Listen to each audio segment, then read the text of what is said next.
don't want to do any of all those. Okay, or in concurrently, what can you guys do at home apart from relying on the vet to be giving medication, or relying on the hydrotherapist to be talking about, or physiotherapist to be talking about giving treatments? What can we do at home as pet owners? And today I'm going to give you 8 tips for that. So first one, slim your dog down.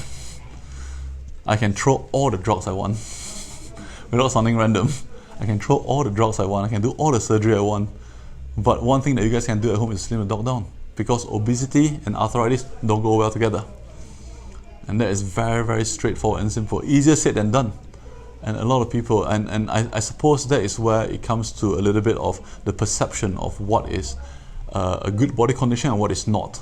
And in UK, it is very, very skewed, whereby you can have a dog with perfect body condition and people still say your dog is too skinny. And that's a problem. And what is perceived as a good body condition is really a little bit too heavy in general. Not for everybody, but in general. So that is what I think is, oh, my dog is not eating enough, I need to put more. But your dog is actually quite good. But you know, I can feel the ribs, that's good. You don't want not to feel the ribs, because so the perception of a good body condition is not as good as it can be over here. And certainly it takes a lot of education. But that is one very, very simple thing. So one interesting thing which I've heard before is that they said that if you reduce your dog's, if let's say your dog is on meloxicam or metacam, if you reduce your dog's weight by 10%, you can reduce 10% of the drug as well. Which sounds wow. But if you think of it, if your dog was 30 kilos and you give me a 30 kilo dose, you reduce 10%, it's now 27 kilos. By right, you should be given a 27 kilo dose anyway. So what sounds very, very clever and smart is actually quite logical. So fundamentally, if you lose the weight of a dog, you'll find that your dog will cope better with that. Okay, and so this is one thing that most owners can do. And in fact, this is the one thing which I would really encourage them to do before I even start any medication. Because you can stay clear of medication and just do maintenance, why not? And even for surgery as well, some vets will not do surgery. Sorry, your dog is too fat. There's no point doing surgery. After the surgery, your dog is going to be, you'll take much harder to get better because of the weight. So lose the weight first, then you increase the chance of the surgery being successful. So that's one thing. Slim your dog down. Gentle exercise, okay? It has to be regular. It has to be consistent. So it's not one of those you have 5-10 minutes walk a day, then on weekends you go for a marathon. Okay, it's like, oh look, I'm not walking today. I got time to take you out for longer walks right now. And you go and walk a very, very long walk, and the dog is not used to. We can't do that. Dogs can't do that. So it's very important, whether it's Christmas, New Year, weekend, or bank holiday, the exercise should be similar to what is before. If you're wanting to do more, you have to build up to it. And this, I'm talking about arthritic dogs. I'm not talking about healthy dogs. Okay, healthy dogs, you know, by right, you should be doing regular exercise anyway. But you know, some people say that he's only 2 years, so he can run whatever he wants. On the weekends, it runs 8 hours. But you know, I'm talking about arthritic dogs, even more important. If you want to do more, you have to build it up more. You cannot just, 2 times 5 minutes, or 2 times half an hour walk before I go to work. After I go to work, then on weekends, let's go for a 5-hour walk. And you wonder why is your dog so stiff after that. It's like, yeah, but it was nice and sunshine and there was pools and everything. I was like, does your dog do this every day? No, but it's a weekend. It's like, it doesn't work that way as well. So gentle exercise, regular exercise, consistent exercise is what my advice would be. Ramps and pet steps. So certainly there's a lot of different contraptions. You can see for cars, they're no longer able to jump in cars, which is okay, not the end of the world. Then you can get a ramp for them to walk up. You can see all these nice little fancy steps going up to a couch. And certainly there's all sorts of different things out there to suit everybody's budget, or as simple as put a pillow over there, put a thicker cushion, so to speak. So ramps and pet steps. It's one easy way to allow your dog to be able to do what it used to do, sitting on a couch beside you watching television, rather than compromising, oh, they can't jump on the couch anymore, so the dog has to sit beside you right now. So, those little things that can help the animals will be good. And sometimes even going up to the beds, as you can see, this little pug. Please. I know this is for pets or dogs that have developed arthritic problems. Sure. But also, when they're younger, you have to be careful then, even if they're a healthy puppy, you can't say, oh well, I want the puppy to jump in the car if their joints aren't really strong enough to be able to do that. Very, very good point. Sort of, Yeah. you know, it's like you see certain things. I mean, I've been on my dog's large breed dogs, so you have to be really careful. But it's like, oh, we're trying. You see it online. Oh, well, this is a puppy trying to climb stairs or come downstairs. And you think, no, that's a little. You know, don't do that with your dogs now, so that in the future You're preserving the joint much there's better. A, you know, hereditary problem, or there's a Yeah. you know, an acute Yeah. accident. Yeah. But I think sometimes it's the education prior to all of this, isn't it? Absolutely. Well, certainly if pet owners were very, very well educated in general to look out for what they feed, how they move, a lot of things we will not be facing. And I'll be the first one to say that. Because you don't get that at No. you go to your puppy check at the vets when you take No. the dog in for its vaccinations or whatever. Yeah. They don't go, well, you know, you do know that your puppy can't do this, or you can't walk, you can't go out and, because it's a new puppy, walk it across the moor on that sunny Sunday of the month or whatever, Yeah. because you're going with your friends. Yeah. You might have to carry Yeah. it. Yeah. or Yeah. You Yeah. might have to Yeah. do it. Yeah, I mean, I like to think, just because of the various practices I work in, we do have sort of advice and suggestions for owners to say how much we exercise your little puppy when it's growing up. But like I said, these are only suggestions because they're all different for different lifestyle, different dogs as well. We can't give the same suggestion for all dogs around, so to speak. So I like to think that we are trying, but there's also, and this is not me being defensive at all, there's also trying to share the enthusiasm in trying to educate them as well, because as we also know, in my experience, and this could be a self-limiting belief, and that's me putting myself out there with all these amazing pet owners, is that if you tell too much to the owners, they can only take in one or two things. So we send leaflets home and things like that, and personally, I don't tell them more than 3 things. If it's more than that, I write it down. Because I know that despite my best intention, I've overloaded you with information. And that comes back to, you know, working with your vet and asking them a bit more questions over time, rather than just going for one vet visit, so to speak. So that's a very, very good point. So all this is not just for old animals, it's for young animals as well. So it's just like how we don't encourage kids to be sort of jumping off great heights. Yeah, you can do it, I know you can, but that may not be a good idea, so to speak. You wouldn't tell a child that due to the fact that they are 5 years old, they should do 5 minutes of exercise and lie still after that, and yet that gets perpetuated into owners because they read it online and it gets shared, and then they wonder why their dog hasn't developed muscles and good bone structure because they've given it a 10-minute walk and then said it must lie still, because it doesn't work like that. We shouldn't be doing repetitive jumping, we should be jumping over things, but going out for a walk is actually, we know from humans, this is how you build tendon muscles and bones. Oh, I'm trying to convey that to my son, man. He keeps asking me to carry him. I'm like, legs are for walking. Skeleton. Yeah. Totally.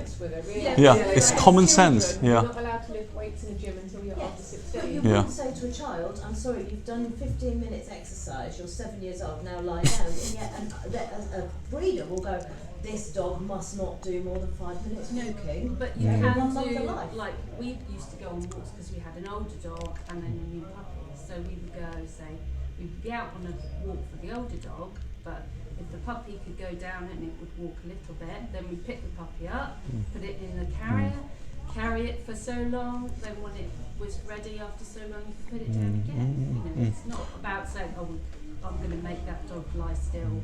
And it's like you I just think- said, though, it's about trying to get the owner to get common sense. So applying that what you're going to do with your Chihuahua is going to be different to what you're going to do with a psychotic Springer Spaniel. Yeah. You know? And I should say. No, the Springer was fine, it's the copy. Oh, it's the dog, yeah, no. And it's about, because when you go looking, I mean, if a mother has a baby and they go looking for how to look after the baby, they'll be told 20 different things and then panic and not know what to do. It's just the same for a dog owner. Yeah. It's about trying to give people enough information to then make educated choices themselves and no one size fits all. Absolutely. And I think a lot of it is, it comes down to the owner's beliefs themselves as well, and secondly, the owner's past experiences, and what their understanding, their knowledge base of what's happening, and It's the classic one, because like you said, people will look at their dog and go, well, it's a Labrador, so it's meant to be that shape. it's supposed to be hungry. Yeah. And when it's hungry, I must feed it because it's asking for food. That's our yeah. old Labrador Yeah, was yeah, like yeah, that, so yeah. they're all meant to be this shape. So- And you're right, Yeah. it's previous experiences. It's a huge myriad of trickiness, and I like to believe, and this is where I like to believe all of us vets, non-vets, pet owners, we all want the best for the dog. So the intention is perfect, but the execution, like many things, are flawed, and that is where we try to educate both. I'm always learning as well from the owners as well, because like all dogs are different. So advice for one dog is very different from the other one, so to speak. But so little ramps and pet steps. The next tip would be improve traction. Okay, I found this quite interesting. So basically, you're seeing these little steps whereby they're slippery, and after that, what you can do is you can sort of put little traction. You can get strips. You can get like proper flats so they can actually walk up the steps again.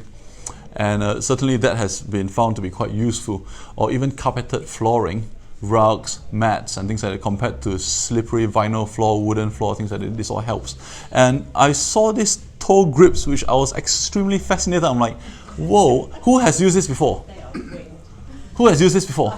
I have to ask. Okay, and I looked at it, I'm like, that is going to be a one-off, man. Nobody's going to buy that. But the huge amount of reviews on it, which was... I've seen posts of Yeah, I've seen posts of that, but I've seen reviews of like, okay, so I'm just going to put it out there just to say that there's something like this over there. And what they're saying is that, from what I understand, is because they do use, apart from the pads, is the claws as well. Okay, so it does help with the claws in terms of pulling it out. Sorry? No. It's just little rings on the claws, each individual claw. And how they manage to fit each individual claw and keep it over there while running around. Like the reviews looks good, but personally I've not seen it. So I'll love for any feedback if anybody has seen this before. So yeah. So anyway, improve traction, because as we know, if you are your joints are sore, you want to walk on ground that is firm. You do not want to walk on a slippery surface. Okay, and we do not like to walk on ice, just because it's so slippery. And we like to walk on the ground that's firm, so you can just propel yourself forward without thinking, I'm going to slip. And that is what, if you're in pain, if you're walking, that is what you want to be comfortable with. You can see, you've seen dogs, they look at the step, they used to be able to do it before, but now it's slippery. Let's look at it and they walk, they try it, but then they hesitate, they try then hesitate again, it's too slippery. So certainly improving the traction of where a dog normally goes. I'm not saying you got to put that all over your house, but common places where they rest, where they walk from their bed to the door to go out to do their business. Maybe a little roll of carpet would be beneficial instead of a tiled floor in a kitchen, so to speak. So just little things like this. If your dog is used to going up and down the stairs, and maybe a little traction over here would help them when they come down. They're not going to feel as though they're going to slip and go all the way down because there's traction over there. So just little things like this. A massage, we can do that at home. Okay, there's so many things on YouTube. I'm not saying YouTube is great, but there's also a lot of different physiotherapists, like I said, T-touch and all those sort of things, and of which the practitioners that I know, they love to teach the owners. It's not just going there for the session. You go and learn the technique. You do it at home. And I'd say that probably 90% of the treatment is done by my owners. Exactly. Because I can do something, Yeah. but it's going to take weeks to get changed. So their rehab, Yeah. the whole, Yeah. and they do it. Yeah. So canine massage, and Massaging daily. I have been doing it daily. so certainly owners can sort of do that at home as well. I guess. Warm compress. So something simple as well. Okay, so I've put a little bit over there to say that if you are not wanting to invest in a compress itself, things that you can do on your own, get a sock, put some rice inside there, stitch it up, that's a warm compress. You can microwave it and things like that. Okay, so my only thing about warm compress, which which I've seen used badly before, is too hot. Please check the temperature before you put it on a dog. If the dog walks away, there may be a reason. Don't just stay there and you get 2nd degree or 3rd degree burns. So please don't do that. Okay, so yes, certainly a simple way would be just to a sock, rice, then microwave, and that works like a warm compress. You can put it over the joints. Same again, I like to use the word in the evening when you're sitting down with the dog, chilling out. Just pop it over there beside it. It may just help the shoulder joint, it may just help the knee joint, it may just help the hip joint. So simple things that you can do at home. Comfortable and supportive bed. Depending on your budget, there's all sort of beds out there. You buy all these really lovely beds and you turn around and the dog's Absolutely concrete floor. Yeah, there's heated beds, okay, as well. So if they like warmth to help their joints, well, certainly some dogs they prefer the cold to help their joints. So that's all I'm saying is that if you allow your dog to hopefully spend a lot of time resting in a comfortable place, and when I use the word comfortable, I don't mean cushion. I'm just meaning something that your dog finds comfort in. It probably will be better compared to them not having a choice and they have to sleep on a place that's not comfortable, and hence you wake up not comfortable as well, just like us sleeping in a bad bed. Yeah, we don't want that. So that sometimes helps. And I've just put these two pictures there, but suddenly I know people just use duvets, pile of duvets, and that's a dog's duvet, and that suffices. It all depends from dog to dog. Supplements. So I just want to mention a little about this supplements. So there is no specific evidence behind that. Okay, so a lot of supplements, sort of information is all anecdotal and transferred from human observations. I wouldn't even use the word evidence. I'll use observations. So it's talking about a glucosamine, chondroitin, boswellia, all these sort of different things. Green lip mussel. Golden paste. Sorry? Golden paste. Golden paste. Oh, that was a good one. If you're not giving that, you're a bad owner. Yeah. The first thing is where they have now done some testing on this, as Yeah. fast as they find anything that might possibly work, in the equine field, Yeah. it becomes a banned product. So now no one dares test anything because it's banned. Hilarious.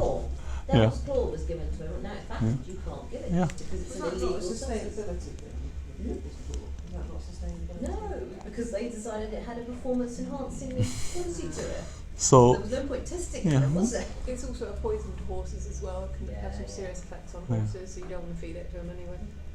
So one thing which I'll say about supplements is that a lot of owners, they would say that I use my own supplements and I give it. And the only thing which they have sort of seen and do a little bit of work on it is the bioavailability to the pet. So just because you give chondroitin and glucosamine doesn't mean that your pet will get all of it. It all depends on how is it prepared, how is it absorbed in the body, and some of it that may be suitable for humans because we absorb it differently from dogs and cats. Giving it to them may not have any effect at all or much more minimal effect than what you expect to have. So that is one thing which they have done testing. So if you are wanting to use a supplement, my suggestion, and I use the word suggest, I'm not saying advice, is that go and look for a vet, go and look for a pet supplement rather than human supplement, because I like to think, okay, not all of them, okay, and also get from a reputable source, somebody that you trust. Maybe, I'm not saying we're all right, something that your vet recommends or something like that, because they may have a little bit more information than just getting one off the shelf in Holland Barrett's. So just that. But like I said, I would first say no specific evidence. If you want to give something, it's not going to do any harm. But whether it does any good, some owners swear by it and say, yeah, every time I stop the glucosamine, the dog limps, and I put it on again, it's okay. Then I'll be like, keep giving it. So do what works for your pet. Yeah. So the summary, just to summarize sort of what we have discussed this evening, is that DJD is sometimes cured, usually managed. Okay, so when I say cured, I'm talking about hip replacement and things like that. But usually it's management of using sort of various different methods. So this evening we have discussed options including sort of drugs, surgery, complementary and owner-led sort of medicine, or just treatment really. Holistic approach is considered most beneficial. So I'm personally not a big fan of just, arthritis, okay, let's have some meloxicam. There's so many things else that you can do for it. It's not just giving one drug. So there's so many things else that, and it's usually a multi-pronged approach that is going to be the best sort of a process, and I do use the word best, treatment plan for the particular individual. It's not just one, it's not just losing weight, it's also regular exercise. It's not just one thing really, so it's really a multi. So and this goes both ways. As vets, some people may say my vet only like to give it medication. That's it. Okay, but on the other way, on the other hand, that's what sometimes owner expect. And I start telling them, you got to lose weight, you got to do this, you got to do this. Can you not just give me medication? So it's same again, back to education on both sides, that it is a degenerative disease, and I personally talk about a holistic approach, look at it from all angles, not just giving drug. I consider it the most beneficial. And so I always advise discussion regarding management with a vet is highly advised. So that is where you need to sort of speak to your vet, find a vet that can trust. And actually, sometimes don't be afraid to ask. That's my biggest advice. Don't be afraid to ask. Listen, okay, I know you're going to give it non-steroidals. can you tell me other things I can do at home? Because they don't ask, sometimes vets just think, and that is me having a self-limiting belief, and as a vet as well, think that maybe you just want a medication. If I tell you too much, then you may not even want to do the medication anymore, and hence I'd rather be the lesser evil and just give you the medication. Do you see what I mean? But if there is an interest in, say, I want to do more for my pet, can I do more? Can I go for hydrotherapy? Do you recommend anything? Can I go for physiotherapy? Do you recommend anyone? I actually, I'm interested in this. I want to talk about supplements. I want to talk about, if there is any other things I can do at home. I've heard of canine massage. I've heard of hot compress. Can we do more than that? So ask your vet, and actually, then they say, oh, okay. And I like to think, so again, that most vets are like, okay, I've got an interested owner. I'm going to do more to help. Because a lot of vets, and this is the same again, just my experience, if you say too much, the owner just goes, oh, it's so troublesome, cannot give me something. And I certainly had that before, and you can see why vets, they just say, okay, I'm trying to make your life easy, so just give this drug, so to speak. Yeah, but so that's all I have for you guys tonight in terms of just, like I said, whistle stop of all the different things that we can do for arthritis. And I'd like to end off with this quote, there are two types of pain in this world: the pain that hurts you and the pain that changes you. And any questions so far? So I would have added in ball throwing. Ball throwing. You're doing top tips of what owners can do to try and stop the dog from suffering from arthritis. Yes. Ball throwing. Yes. And they go, but the dog loves it. Yeah, and then it's crippled.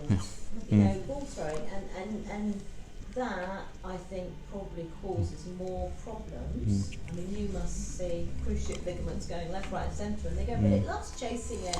Yeah. So what we're referring to is so how people, they like ball throwing, and and the dog runs after it, and the sort of one main big problem of ball throwing, and please feel free to add in, is that it bounces.